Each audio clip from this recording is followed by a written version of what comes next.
I was growing up, I played a variety of sports. I played baseball, volleyball, basketball, softball, and I specialized in softball. And I got a scholarship at the University of North Florida in Jacksonville. And during my collegiate career, my junior year, I wasn't kind of playing to my performance I really wanted, and I was making, I feel, too many errors. And I had an aha moment that I recognized that I was way too much of a perfectionist. And I realized that we all make mistakes. And I had that realization, and then after I had that, where I was really too hard on myself, I would play, I was kind of unstoppable. I made very few errors.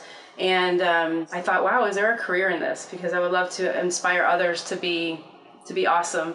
And so in my collegiate career at University of North Florida in about 1996, I decided that I wanted to be a clinical and sports psychologist. And so after my undergraduate degree, I was accepted to a doctorate program in Miami, Florida.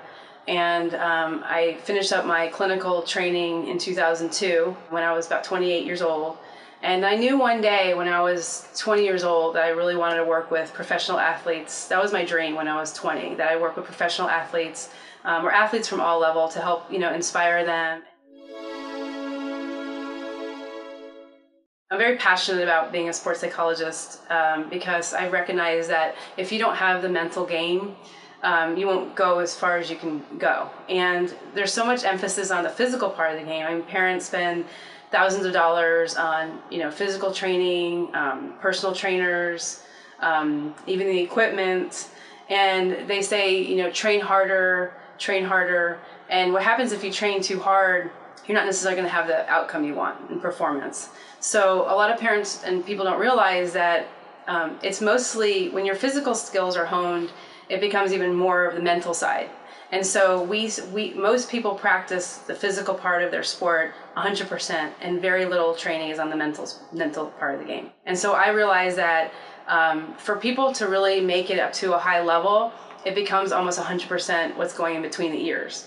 So what separates, in my opinion, the best from the rest, and when you start going from high school to college to professional, is really what's kind of going on in your mind, and how well do you cope with anxiety? How confident you are? How much do you believe in yourselves? How much do you believe in your team? How do your focus and concentration, your goal setting, your motivation? I train athletes in my office. I train teams also at team building. And I want to put out there, recently the Red Sox won the World Series. And I think what made them successful too is that their camaraderie and how they got along so well. So in order for teams to also function in flow or in the zone, they also have to work together really well. So I work with teams from all levels. I work with professional athletes.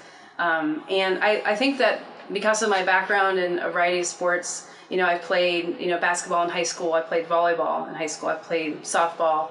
I currently can play competitive tennis. I play golf. I really can understand a lot of sports really well because I played them.